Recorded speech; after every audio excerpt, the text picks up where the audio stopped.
Oke, kita melanjutkan saudara-saudara membahas Katekismus Heidelberg.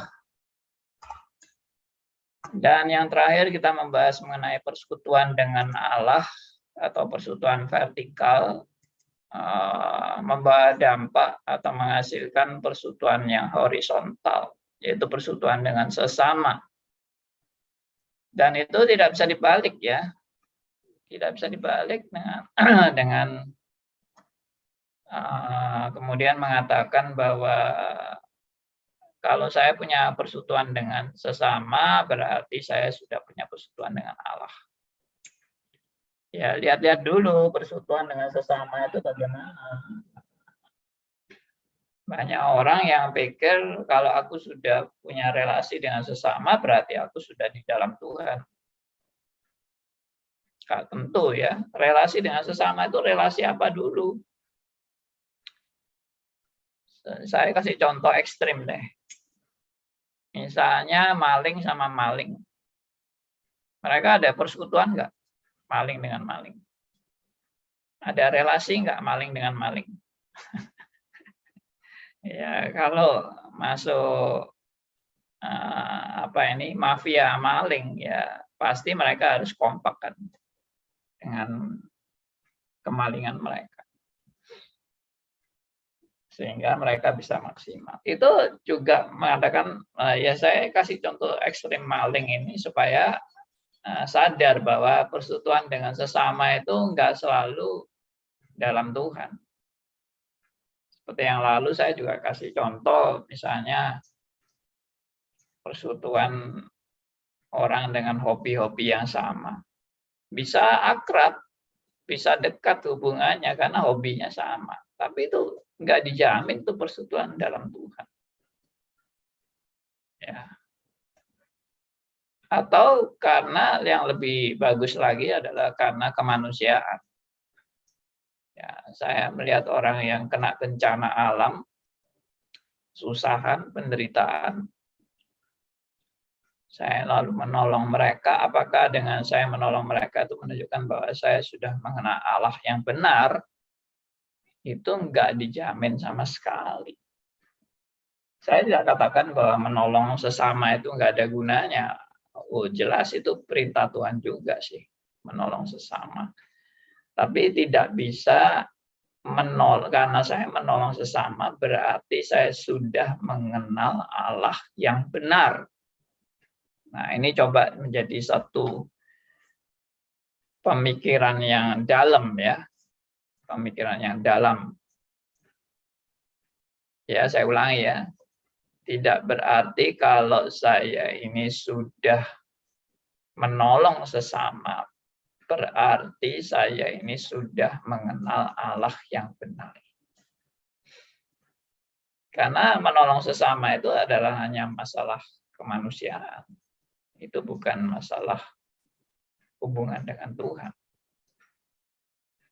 Tapi ada tetapi lagi, mungkin lebih dalam lagi pemikiran kita, yaitu apakah orang yang di luar Tuhan itu tidak bisa dipakai Tuhan untuk menggenapi rencananya. Nah, jawabannya bisa dipakai. Siapapun bisa dipakai Tuhan untuk menggenapi rencananya, baik itu orang percaya, tidak percaya, orang baik, orang jahat, semuanya dipakai Tuhan untuk menggenapi rencananya.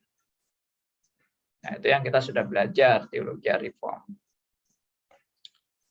Bagi saudara-saudara yang belum belajar teologi reform, saya harap bisa ikut stris. Dan semester ini kita membuka satu pelajaran doktrin Allah, pelajaran yang sangat mendasar bagi saudara yang baru pertama kali, wajib ikut mata kuliah dasar yaitu doktrin Allah. Anjuran saya sih jangan ambil, kalau baru pertama kali ambil, jangan ambil banyak-banyak, nanti bingung. Ambil satu aja dulu. Satu aja dipelajari baik-baik. Habis itu ambil lagi satu pelajaran dasar lain yaitu doktrin Alkitab. Itu semester depan. Semester ini nggak ada doktrin Alkitab. Jadi gantian. Doktrin Allah, doktrin Alkitab. Bergantian semester. Sehingga Anda terbentuk, pola berpikirnya itu terbentuk. Jadi pola berpikirnya itu dari hal yang paling basic sampai meningkat. Sama seperti ya orang bikin gedung bertingkat kan mesti mulai dari paling dasar. Masa orang bikin gedung bertingkat mulai dari tingkat 50 baru dibangun. Pertama kali dibangun tingkat 50. Ya nggak mungkin. Kecuali kalau itu blok-blok ya, bentuknya dalam blok-blok, lalu blok-blok itu sudah dibuat dulu. Ya, nanti tinggal blok-bloknya dipasang-pasang 1, 2, 3, 4, 5 itu bisa. Ya demikian. Jadi saya anjurkan saudara ikut stris untuk memahami kebenaran-kebenaran seperti tadi. Jadi Tuhan bisa pakai apa saja untuk menggenapi rencananya. Tuhan bisa pakai apa saja itu ya, segala sesuatu dipakai Tuhan dalam rangka menggenapi rencananya. Sudah, itu prinsip yang sangat mendasar. Saudara kalau menolak prinsip ini ya berarti saudara tidak mengakui Allah itu Maha Kuasa. Dan Allah Maha Kuasa dan berdaulat atas segala sesuatu. Allah itu menggenapi rencananya dengan segala sesuatu yang ada. Jadi apakah orang kafir itu juga perbuatan-perbuatannya menggenapi rencana Allah? Saya jawab ya. Termasuk perbuatan jahatnya? Saya jawab juga iya. Ya, itu kan kita sudah bolak-balik diskusi itu. Ya, Kejadian 50 ayat 20 misalnya. Kejahatan saudara-saudara Yusuf itu dilakukan dalam rangka dari perspektif Allah loh ya. Dari perspektif Allah, kejahatan-kejahatan saudara Yusuf itu dipakai dalam rangka menggenapi rencana Allah. Nah, itu luar biasa sekali, itu dalam sekali, dan kalau orang nggak memahami ini ya nggak ngerti-ngerti sudah. Bagaimana mungkin kejahatan bisa menggenapi rencana Allah? Kejahatan dipakai untuk menggenapi rencana Allah. Ya secara akal manusia itu nggak benar. Kejahatan selalu bertentangan dengan Allah. Itu konsep umum sih. Itu kebenaran umum. Semua orang udah tahu kalau kejahatan itu bertentangan dengan sifat-sifat Allah yang maha baik. Tapi uniknya yang dinyatakan dalam Alkitab adalah biarpun kejahatan itu bertentangan dengan sifat-sifat Allah, tapi Allah yang berdaulat dan berkuasa ya mengendalikan kejahatan. Allah yang berdaulat dan berkuasa mengendalikan kejahatan untuk menggenapi rencananya yang agung dan mulia dari Alfa sampai Omega dan sempurna. Agung, mulia, sempurna, tak bercacat. Rencana Allah itu tidak bercacat. Nah, itu yang kita harus percaya. Dan yang sekarang sedang berlangsung itu bukan rencana-rencana manusia yang akan digenapi. Yang akan digenapi itu rencana Allah. Manusia boleh berbuat apa saja. Rencana Allah yang akan digenapi. Nah, itu poinnya. Itu poin yang sangat penting yang saya ungkapkan di awal pertemuan ini. Jadi yang belum dengar awal, nanti lihat di YouTube. Lihat dari awal. Itu poin yang penting yang harus kita pahami dalam kita belajar firman Tuhan. Oke, kembali lagi kepada hal yang lalu, bahwa saya sudah membahas mengenai relasi antara sesama kita di dalam Tuhan. Penekanannya itu yang penting. Relasi kita dengan sesama kita di dalam Tuhan. Karena kita orang-orang yang sudah percaya, kecuali saudara belum percaya, ya cepat-cepat saudara menerima Yesus sebagai Tuhan dan Juru Selamat kan, untuk berelasi dengan sesama di dalam Tuhan. Karena kategori yang dinyatakan dalam 1 Yohanes 1 ayat 7 yang saya sudah share minggu lalu, bahwa persekutuan kita dengan Allah itulah yang membuat kita punya persekutuan dengan sesama. Nah, itu hal yang sangat penting juga dan sangat mendasar. Karena kalau kita sumbernya itu aja sudah nggak benar, maka aplikasinya juga akan salah. Gitu. Salah dalam dasarnya, dan salah dalam esensinya, dan salah dalam tujuannya. Karena sumbernya aja sudah salah. Ya, kadang-kadang orang punya persekutuan dengan sesama, tujuannya apa? Tujuannya nanti kalau aku susah, dia bisa nolong aku. Jadi tujuannya sudah antroposentris. Aku sekarang melakukan kebaikan supaya nanti orang lain juga mau berbuat baik buat aku. Aku sekarang menolong orang susah supaya nanti kalau suatu saat aku susah, orang lain mau menolong aku. Jadi kelihatannya baik, menolong orang yang susah itu baik. Tapi kalau tujuannya adalah nanti kalau aku susah, supaya orang lain juga menolong aku, ya itu menjadi tujuan yang antroposentris, berpusat pada manusia. Nah, itu yang nggak benar. Persekutuan dalam Tuhan itu orientasinya bukan antroposentris, tapi teosentris. Ya, saya ulangi. Jadi persekutuan dengan sesama dalam Tuhan itu orientasinya bukan antroposentris, tapi teosentris. Bukan untuk kepentingan-kepentinganku, tapi untuk kemuliaan bagi Allah. Itu. Bahkan mungkin untuk kemuliaan bagi Allah mengakibatkan, bukan mungkin ya, harus ini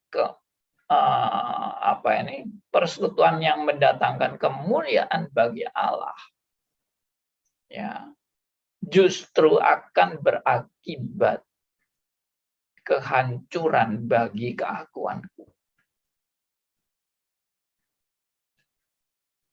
Saya ulangi ya.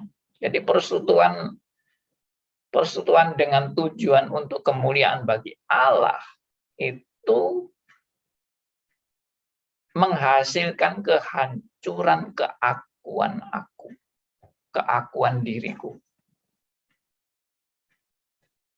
Ya, ini yang jarang orang memahami dan jarang orang menghayati ini dan jarang orang mau ini. Yang orang mau adalah aku memuliakan Allah supaya aku juga dimuliakan. Itu nggak usah diminta, pasti terjadi. Karena Tuhan yang sudah janji, memang kita akan dimuliakan. Tapi nanti pada akhirnya, ya, dengan tubuh kemuliaan, kita akan benar-benar bangkit dengan tubuh yang sempurna. Yaitu nanti. Tapi sekarang ini Tuhan mendidik saudara dan saya supaya kita memuliakan Allah dalam persekutuan kita dengan sesama. Kita memuliakan Allah dan kita diproses, keakuan kita dihancurkan. Nah, mau nggak? Tapi ini bukan tawaran mau apa enggak. Ini adalah keharusan bagi orang percaya. You suka nggak suka, Tuhan akan menghancurkan dirimu kalau kamu anak Tuhan. Kecuali kamu bukan anak Tuhan. Kamu bukan anak Tuhan, ya silakan. Keakuanmu makin lama makin tinggi, makin tinggi, makin tinggi, makin hebat, makin dimuliakan. makin didewakan. Ya, karena kamu bukan anak Tuhan. Tapi kalau anak Tuhan pasti dihancurkan keakuannya. Nah, itu uniknya ya. Persekutuan dengan Tuhan membawa kemuliaan bagi Allah dan berakibat kehancuran keakuanku.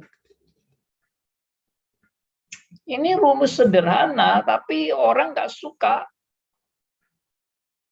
Ya, orang sukanya itu aku yang dimuliakan, aku yang ditinggikan. Kamu luar biasa, kamu hebat, kamu pasti bisa. Apa yang kamu inginkan akan terkabulkan. Itu ajaran setan. Pakai bungkus kekristenan. Yang aslinya itu adalah positive thinking. Ajaran sesat, positive thinking itu. Kamu luar biasa, kamu hebat, kamu pasti bisa. Ya. Kamu pasti berhasil. Ya.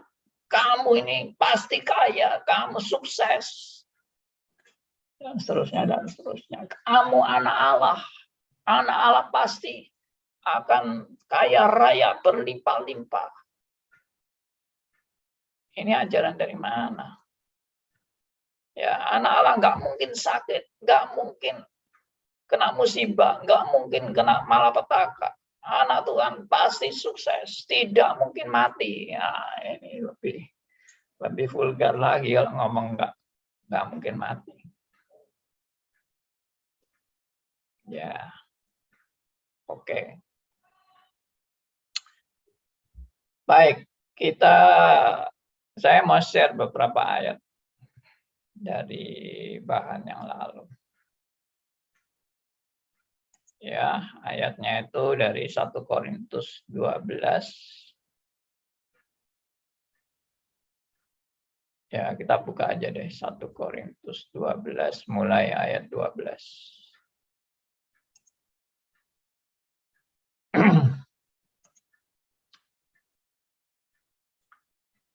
1 Korintus 12 ayat 12 sampai kita baca semuanya aja ya supaya makin jelas.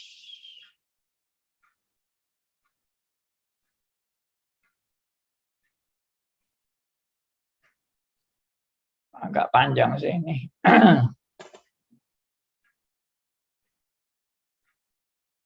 Ayat sampai ayat 27. 1 Korintus 12 ayat 12 sampai ayat 27. Ya, silakan ada yang mau bacakan buat kita. 12 sampai 27 berarti 15 ayat. Ya, mungkin 7 ayat sama 8 ayat deh. Ya, dibaca bergantian supaya nggak satu orang baca terlalu banyak. Jadi ayat 12 sampai ayat 19. Setelah itu ayat 20 sampai ayat 27. Silakan ada yang mau bacakan, teman. Oke. Karena sama seperti tubuh itu, ayat 12, karena sama seperti tubuh itu satu dan anggota-anggotanya banyak. Dan segala anggota itu sekalipun banyak merupakan satu tubuh. Demikian pula Kristus. 7 ayat sampai ayat 19. Sebab dalam satu roh kita semua, baik orang Yahudi maupun orang yang Yunani, baik budak maupun orang merdeka, telah dibaptis menjadi satu tubuh. Dan kita semua diberi minum dari satu roh. Karena tubuh juga tidak terdiri satu anggota, tetapi atas banyak anggota. Andai kata kaki berkata, karena aku bukan tangan, aku tidak termasuk tubuh. Jadi benarkah ia tidak termasuk tubuh? Dan andai kata telinga berkata, karena aku bukan mata, aku tidak termasuk tubuh. Jadi benarkah ia tidak termasuk tubuh? Andai kata tubuh seluruhnya adalah mata, di manakah pendengaran? Andai kata seluruhnya adalah telinga, di manakah penciuman? Tetapi Allah telah memberikan kepada anggota masing-masing secara khusus suatu tempat pada tubuh, seperti yang dikehendakinya. Ya, ya, oke. Berikutnya silakan yang lain. Mulai ayat 18 19. 19 sampai ayat 27. Saya, Pak. Silakan Bu Nita. Ayat 19 ya, Pak. Ya, Andai kata semuanya adalah satu anggota, di manakah tubuh? Memang ada banyak anggota, tetapi hanya satu tubuh. Jadi mata tidak dapat berkata kepada tangan, aku tidak membutuhkan engkau. Dan kepala tidak dapat berkata kepada kaki, aku tidak membutuhkan engkau. Malahan justru anggota-anggota tubuh yang nampaknya paling lemah, yang paling dibutuhkan. Dan kepada anggota-anggota tubuh yang menurut pemandangan kita kurang terhormat, kita berikan penghormatan khusus. Dan terhadap anggota-anggota kita yang tidak elok, kita berikan perhatian khusus. Hal itu tidak dibutuhkan oleh anggota-anggota kita yang elok. Allah telah menyusun tubuh kita begitu rupa, sehingga kepada anggota-anggota yang tidak mulia diberikan penghormatan khusus, supaya jangan terjadi perpecahan dalam tubuh, tetapi supaya anggota-anggota yang berbeda itu saling memperhatikan. Karena itu, jika satu anggota menderita, semua anggota turut menderita. Jika satu anggota dihormati, semua anggota turut bersukacita. Kamu semua adalah tubuh Kristus, dan kamu masing-masing adalah anggotanya. ya, terima kasih. Iya, Pak. Oke, kita lihat tadi ya. Jadi saya langsung saja beri kesimpulan. Jadi kalau dari ayat-ayat yang tadi kita baca, kesimpulannya antara anggota satu dengan yang lain itu saling berhubungan. Ya, tidak individualis lah istilahnya. Tidak individualis dan tidak saling tidak membutuhkan. Jadi anggota satu yang lain itu pasti saling membutuhkan satu dengan yang lain. Mata membutuhkan tangan, ya, tangan membutuhkan mata, membutuhkan kaki, membutuhkan telinga, membutuhkan mulut, hidung, ya, yang lebih dalam dari itu membutuhkan jantung, membutuhkan otak, membutuhkan paru-paru, membutuhkan ginjal. Ya semua saling membutuhkan. Kan nggak ada anggota tubuh yang aku nggak mau kamu, ya kamu saya buang aja deh. Ya, hai jantung, aku nggak suka kamu jantung. Kamu lepas aja dari tubuh. Ya nggak bisa kan. Jantung sebaliknya bilang, aku nggak butuh kamu tangan. Lu lebih baik dipotong aja tanganmu itu. Gua jantung bisa sendiri tanpa tangan. Ya nggak bisa kan. Semua saling membutuhkan. Itu yang dimaksud. Ya, jadi Rasul Paulus mau menekankan ini karena apa? Karena jemaat Korintus itu saling terpecah belah. Nah, ini kita kalau nggak ngerti latar belakangnya kan, kenapa sih Paulus kok ngomong-ngomong kayak gini? Ngomong tentang ilustrasi tubuh. Kayak anak kecil aja. Kita orang dewasa ya tahulah kalau anggota-anggota tubuh itu saling membutuhkan. Tapi seringkali tahu tapi nggak bisa menerapkan. Di dalam penerapannya kita nggak saling membutuhkan. Ya nggak bisa. Tapi yang lebih dalam dari itu adalah ini bukan sekedar kebutuhan-kebutuhan jasmani. Ya oke, aku butuh uang, aku pinjam sama temanku. Atau aku butuh berbisnis, aku perlu berelasi dengan sesamaku. Ya, aku jadi dokter, aku juga perlu ada pasien, toh masa dokter enggak perlu pasien. Ya, jadi saling membutuhkan itu it's okay, itu semua orang tahu juga. Orang berbisnis, orang ya berprofesi apapun yang membutuhkan relasi. Pasti ya orang sejak lahir sudah langsung membutuhkan orang lain. Betul nggak? Iya Kak. Anda lahir masa Anda enggak butuh orang lain? Enggak, saya bisa lahir sendiri. Setelah lahir saya bisa hidup sendiri, tanpa orang lain saya bisa. Ya coba aja kamu lahir lalu dibiarin. Enggak ada yang merawat kamu, enggak ada yang memberi makan kamu. Kamu bisa hidup sendiri enggak? Ya nggak mungkin lah, kita butuh orang. Sejak lahir sudah butuh. Cuma banyak orang sombong ya. Banyak orang lupa kalau dia lahir tuh dia butuh orang. Dia setelah gede, wah saya nggak butuh siapapun. Saya bisa hidup sendiri. Ya, lu seperti kacang yang lupa kulit gitu. Oke, saya lanjutkan. Jadi kebutuhan ini yang saya mau tekankan justru adalah kebutuhan secara rohani. Kalau secara jasmani nggak usah diomong, udah tahu. Secara rohani kebutuhan itu. Apa maksudnya? Ya maksudnya kalau ada karunia A, karunia B, karunia C, ya kita saling melengkapi dalam karunia-karunia yang Tuhan berikan. Itu yang terjadi di jemaat Korintus, menyombongkan karunia rohani. Masalah bahasa lidah, masalah mujizat, masalah bahasa roh, ya, oh ya bahasa lidah tadi bahasa roh, lalu masalah penubuhan, masalah penglihatan dan sebagainya. Pokoknya mujizat-mujizat spektakuler lah. Itu yang menjadi bentrokan hebat di jemaat Korintus. Jadi karunia-karunia itu yang mereka miliki malah menyebabkan perpecahan. Nah itu yang Paulus kritik, nggak mungkin itu. Kalau itu dari Tuhan seharusnya mempersatukan. Karunia dari Tuhan itu mempersatukan antara anak-anak Tuhan loh ya.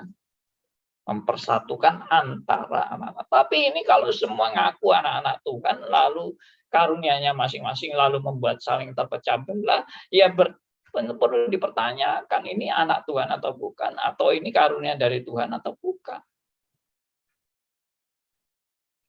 Bisa dua-dua, bukan. Bukan karunia dari Tuhan dan bukan anak Tuhan. Ya, bisakah anak Tuhan dapat karunia yang bukan dari Tuhan? Ya bisa kalau dia tersesat. Bisakah itu karunia Tuhan tapi terjadi pada orang yang bukan anak Tuhan? Juga bisa kalau Tuhan mau pakai orang yang bukan anak Tuhan. Bisakah dia bukan anak Tuhan dan dapat karunia yang bukan dari Tuhan? Ya bisa juga. Jadi semua serba bisa. Makanya perlu diuji. Ini kebenaran atau bukan? Ini palsu atau asli? Ini membawa pembangunan jemaat atau penghancuran jemaat? Itu yang terjadi di jemaat Korintus. Makanya Paulus menekankan ini. Sekali lagi, penekanannya adalah supaya anggota satu yang lain saling melengkapi dalam karunia-karunia secara rohani. Makanya Rasul Paulus juga menekankan di 1 Korintus 12 ayat 7 itu enggak ada karunia yang untuk kepentingan diri sendiri. Enggak ada. Karunia itu semua untuk kemuliaan bagi Allah atau untuk pembangunan jemaat, pertumbuhan jemaat. Ya, sekali lagi karunia itu adalah untuk pertumbuhan jemaat. Bukan untuk kemegahan diri. Pertumbuhan jemaat itu adalah bukan bukan sugesti diri, positive thinking, kesembuhan, kesuksesan, kemauan. Bukan, itu bukan pertumbuhan jemaat. Yang namanya pertumbuhan jemaat itu adalah makin dewasa dalam pengenalan akan Allah dan pengenalan akan kebenaran yang dinyatakan melalui firman-Nya, yaitu Alkitab. Itu pertumbuhan yang benar. Pertumbuhan yang benar itu bukan, aku makin semangat hidupku. Itu apa? Itu emosional, itu positive thinking. Ya, itu bukan ajaran Kristen. Saya tidak katakan bahwa ajaran Kristen itu tidak ada yang positif. Positif, tapi bukan positive thinking. Ini saya sudah bahas ya tentang positive thinking. Salahnya di mana? Saudara bisa lihat di YouTube.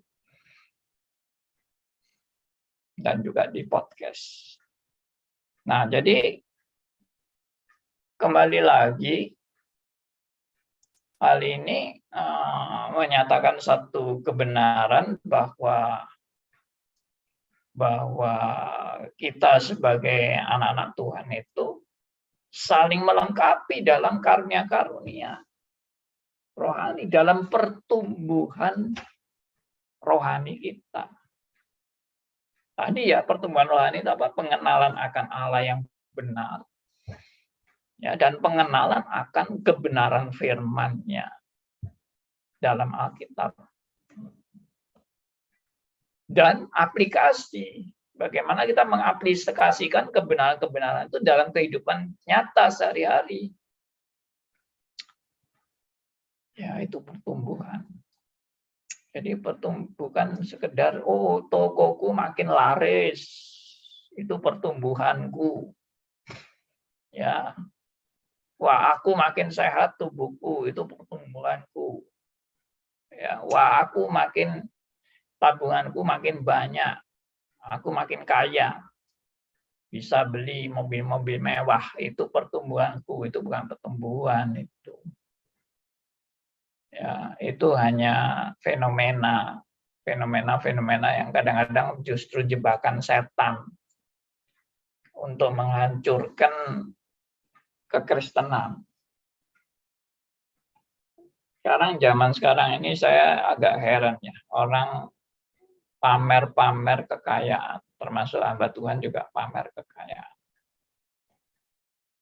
Ya, ini aku punya ini, punya mobil mewah, punya rumah mewah, punya berlian apa segala macam jadi pameran, dan orang-orang yang nonton bisa terkagum-kagum, memuji-muji dia karena kemewahannya, karena kekayaannya. Itu memuji apa itu? Itu memuji karya setan. Ya maaf, saya bukan karena lalu ada yang bilang, ya Pak Andi iri karena nggak punya itu. Lucu banget. Ya, Tuhan sudah bilang bahwa harta yang di dunia ini akan dimakan ngengat dan karat. Carilah harta yang tidak bisa lenyap. Ya, itu ajaran Tuhan Yesus. Jangan kumpulkan harta yang cuma sementara di dunia ini. Ya, meskipun itu jangan ditafsirkan lalu kita tidak boleh punya tabungan. Enggak. Tabungan itu harus ada. Dan itu merupakan bagian tanggung jawab kita sebagai bendaharanya Tuhan. Untuk mengelola keuangan dengan sebaik-baiknya dan bertanggung jawab. Tapi yang jelas kumpulkan harta di surga, yaitu apa? Melakukan kehendak Bapa. Ya, oke, kembali ke sini tadi. Jadi persekutuan itu adalah persekutuan yang dalam kebenaran dan pertumbuhan sebagai anak-anak Tuhan. Itulah persekutuannya. Bukan sekedar relasi-relasi, hobi sama, akrab, pokoknya akrab, seneng-seneng, bisa guyon-guyon, bisa ketawa-ketawa, ketawa ketiwi ya. Lalu rekreasi apa, itu it's okay, saya tidak anti hal seperti itu oke. Manusia memang butuh rekreasi dan butuh bergurau, butuh santai dan sebagainya. Oke, saya juga menikmati itu kok. Ya sudah, jangan pikir saya ini serius terus gitu, nggak pernah guyon, nggak pernah rekreasi, enggak, saya juga rekreasi. Tapi kita harus tahu yang bernilai dalam kehidupan kita itu apa yang paling bernilai. Kalau Anda hanya rekreasi-rekreasi, Anda tidak ada pertumbuhan secara nilai rohani yang benar. Dan itu dipalsukan dengan nilai rohani-rohani yang palsu. Wah, sangat menyedihkan. Benar, sangat menyedihkan. Saya melihat banyak orang-orang bertumbuh dalam nilai rohani yang palsu.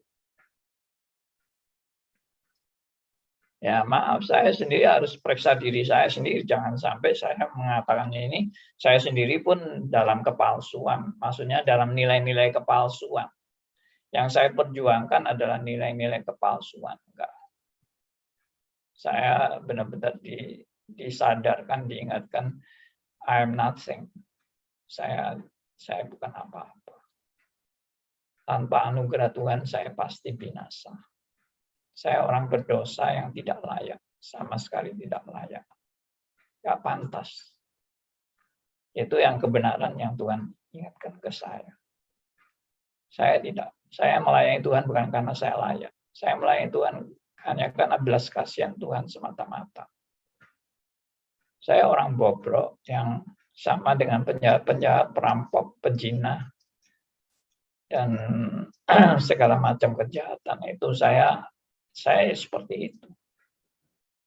Ya, tapi Tuhan berbelas kasihan dalam hidup saya dan Tuhan mau memberikan anugerahnya kepada saya, orang yang tidak layak ini, untuk boleh dipakai menjadi alat pelebaran kerajaan Tuhan.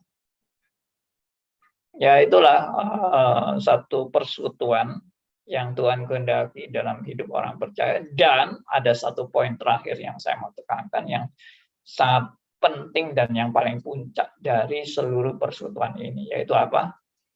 Supaya Tuhan yang dimuliakan.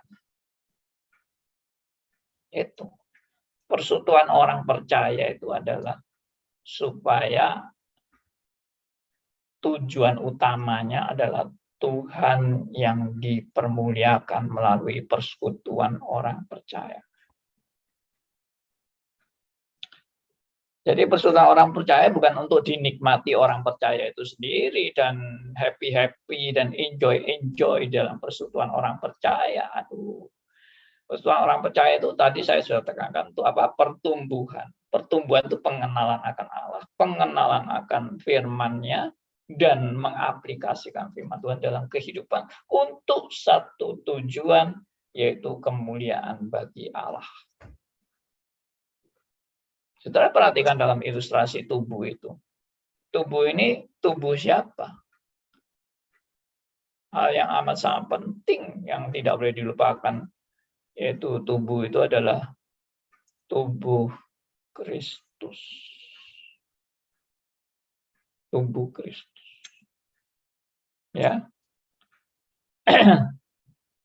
Coba perhatikan di sini ayat 12, karena sama seperti tubuh itu satu dan anggotanya banyak dan segala anggota itu sekalipun banyak merupakan satu tubuh, demikian pula Kristus.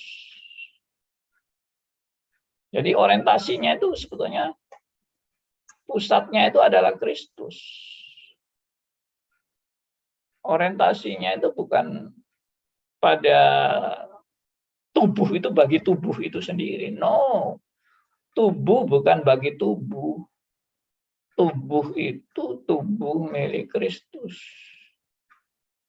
Coba kita lihat lagi di ayat yang terakhir, hampir terakhir ya. Ayat ayat 27. Nah, ini. Kamu semua adalah tubuh Kristus. Perhatikan kata Kristus. Kamu semua adalah tubuh Kristus dan kamu masing-masing adalah anggotanya. Jadi, untuk apa tubuh ini eksis? Karena tubuh ini bisa eksis karena dipimpin oleh Kristus. Kristus adalah kepala dari seluruh tubuh. Kepala itu ternyata pusat dari semuanya. Itu waduh, itu ilustrasi yang sangat hebat. Dulu kita waktu masih kecil kita nggak ngerti ya pentingnya kepala. Kita pikir yang penting itu tanganku, ya atau kakiku, aku bisa jalan, aku bisa ambil barang, ya aku bisa makan. Wah enak. Tapi ternyata kepala ini pusat segala-galanya. Begitu kepala hilang, ya hilang semua deh. Orang kena stroke karena otak. Ya, otaknya pendarahan, langsung stroke. Apa itu? Batang otak udah pendarahan, di batang otak udah nggak bisa apa-apa. Sangat penting sekali. Makanya ilustrasi tubuh ini, kepalanya itu Kristus, selalu penekanannya kepalanya Kristus.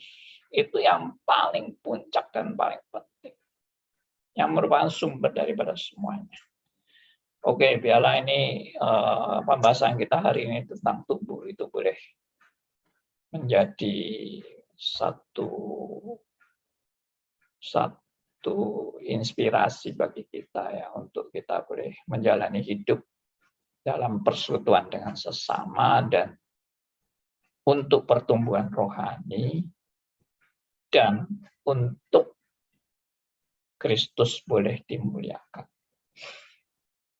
Semuanya boleh menjadi berkat bagi kita semua. Oke, saya beri kesempatan teman-teman untuk bisa mau bertanya atau mau sharing atau menanggapi dan sebagainya. Silakan. Mari, ada yang mau meresponi?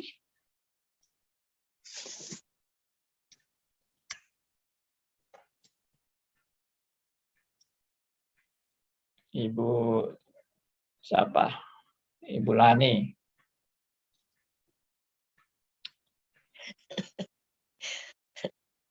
Saya sih sederhana sekarang Bu Lani. Ya, kenapa? Dia udah di Louisiana. Oh, Louisiana. Ya. Malam baru pulang dan ini tadi cucu saya lagi di check up. Baru pulang. Mereka baru pulang, saya barusan terlambat maka itu. Oke. Baru pulang periksa darah, periksa apa? Minta tolong doakan. Jadi nggak tahu ya. Ini saya sharing aja sebentar mengenai ini ya. Saya tadi agak terlambat Pak. Kalau saya sederhana aja Pak. Itu kan sebagai kepala itu jadi Allah ya Pak ya. Tuhan Yesus kan. Ya. Kristus adalah kepala. Iya. Jadi saya kan emangnya orang apa ya? Ya yang nggak bisa apa-apa lah gitu ya. Ya saya yang anggap kita yang kerjakan yang terbaik bagi kita mau kerjakan apa gitu. Jadi kita bisanya apa, saya kerjakan aja dengan tanggung jawab gitu dengan Tuhan ya. Tapi ya banyak salahnya ya tetap banyak salahnya ya kan. Ya saya sih orang sederhana aja Pak. Ya. Saya bisa membawa orang biasanya yang dulu saya ke gereja, kebetulan saya gerejanya udah mendem. Gereja udah mendem di reform, ya saya jalankan aja apa yang diperintahkan, ada firman Tuhan, ya saya jalanin aja. Saya nggak bisa khotbah, saya nggak bisa bicara yang apa ya, yang teratur gitu loh ya. Saya kan orangnya asal plek gitu. Jadi ya saya bisa bawa orang, ya bawa orang aja lah. Ada teman kita bawa gitu, itu aja. Kita Iya. bawa ke gereja yang bisa dengerin gitu aja. Jadi saya menginjilin ya seadanya saya, semampunya saya. Maksudnya apa ya? Saya kan ngomongnya nggak jelas, Pak.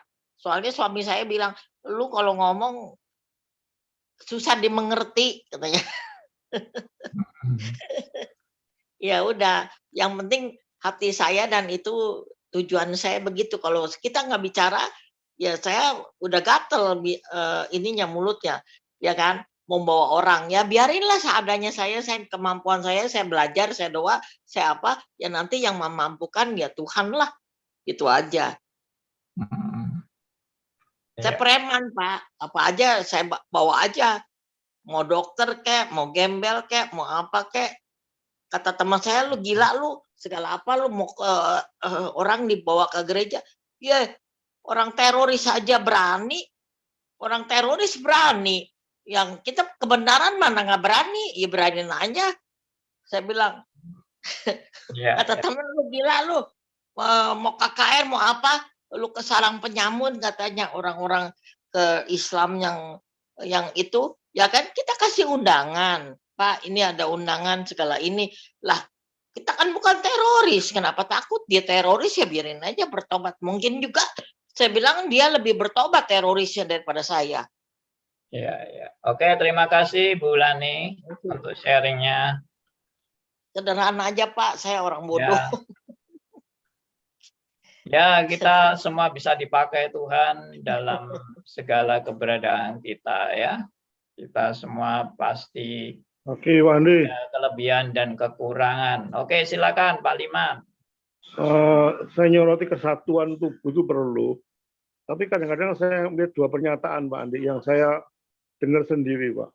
Dari pihak Reform, itu saya pernah mendengar, ini bukan semua Reform, Pak. Ada orang, karena memang terlalu fanatik, sih dia bilang, saya mesti cari mantu, mesti orang Reform, gitu, Pak. Nggak mau, enggak.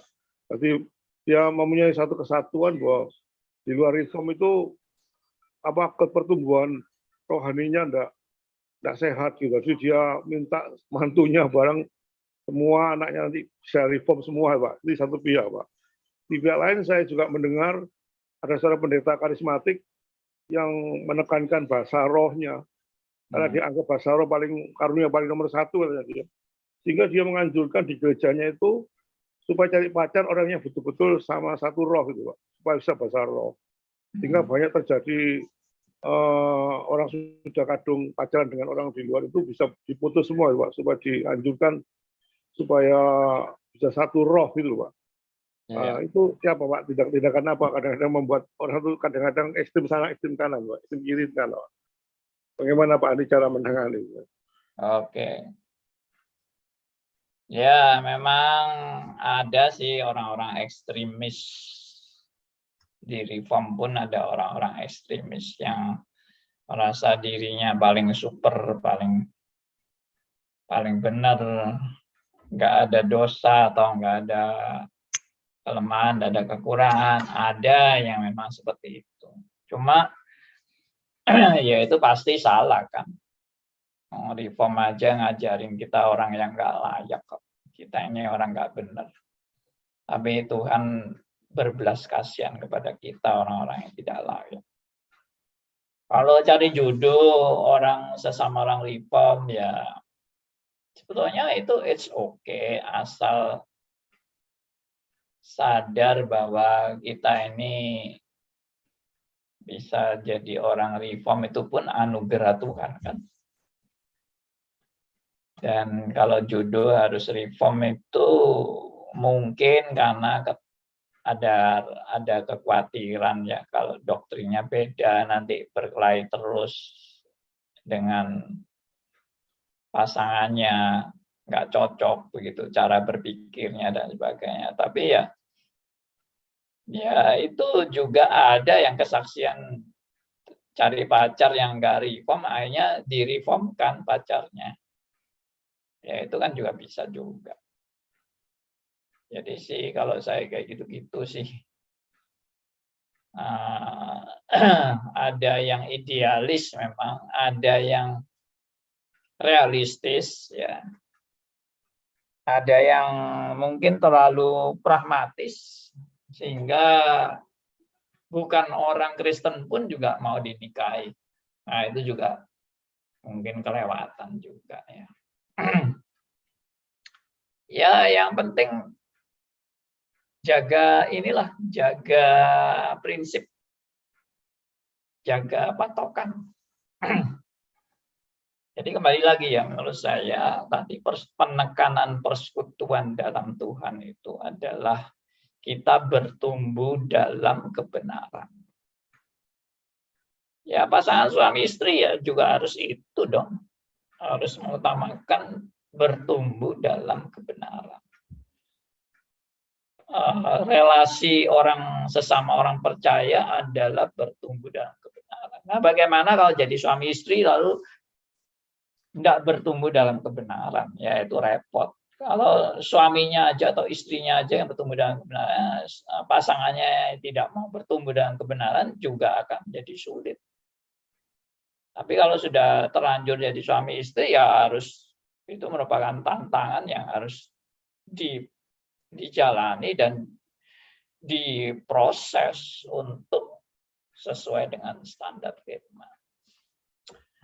Oke, demikian saudara-saudara, saya harap semua yang sudah saya paparkan ini boleh jadi berkat bagi Anda. Dan saya mau sharingkan bahwa semester ini sudah dimulai ini ya, sudah dimulai series semester ganjil 2022. Pelajaran-pelajaran seperti yang saya paparkan di layar ini, yaitu doktrin gereja, doktrin Roh Kudus, bidat-bidat Kristen, dan doktrin Allah. Bagi saudara yang baru pertama kali, dianjurkan mengambil doktrin Allah duluan.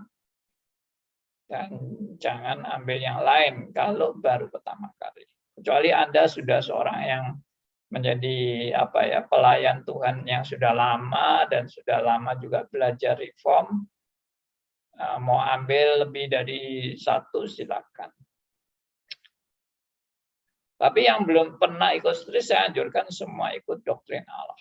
Biarpun sudah lama melayani, tetap ikut doktrin Allah karena ini basic, benar-benar basic, benar-benar mendasar.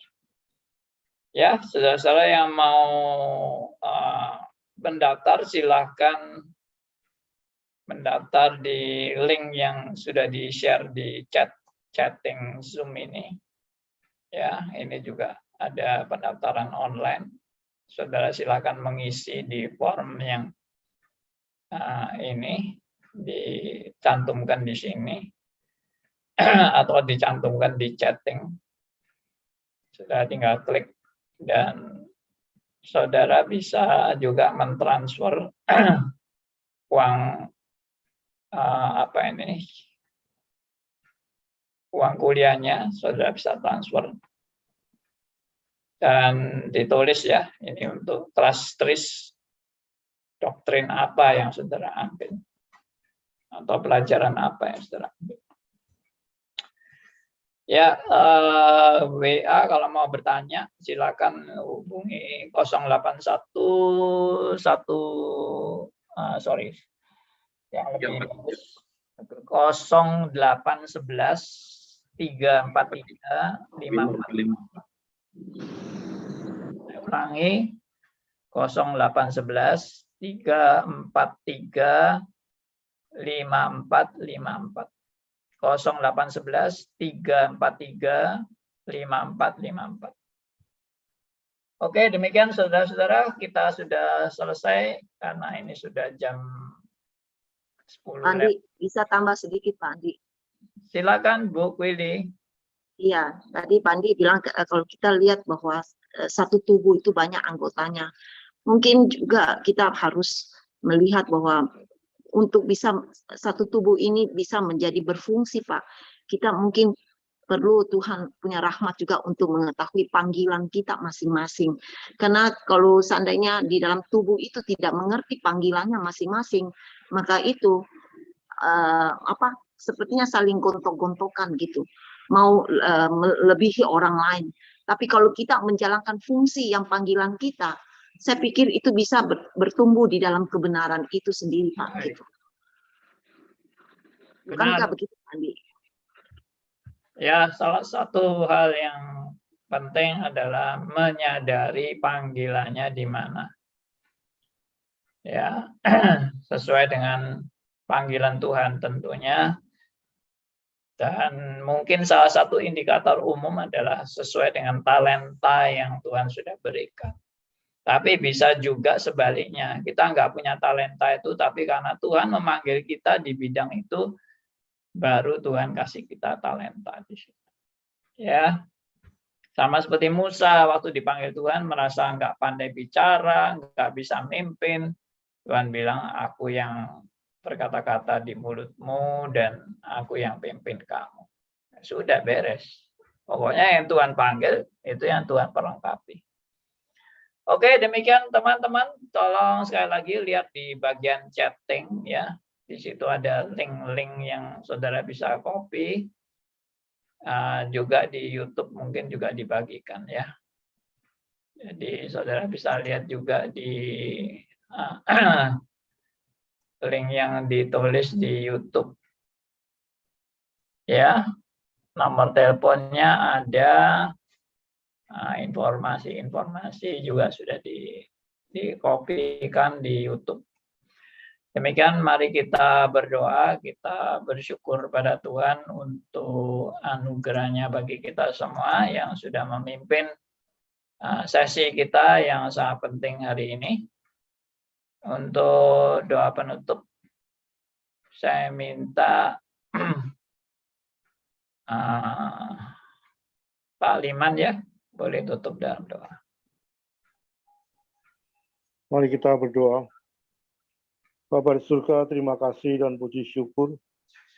Jikalau kami bisa mendengarkan kebenaran firman Tuhan yang disampaikan oleh hamba-Mu, Bapak Andi Halim.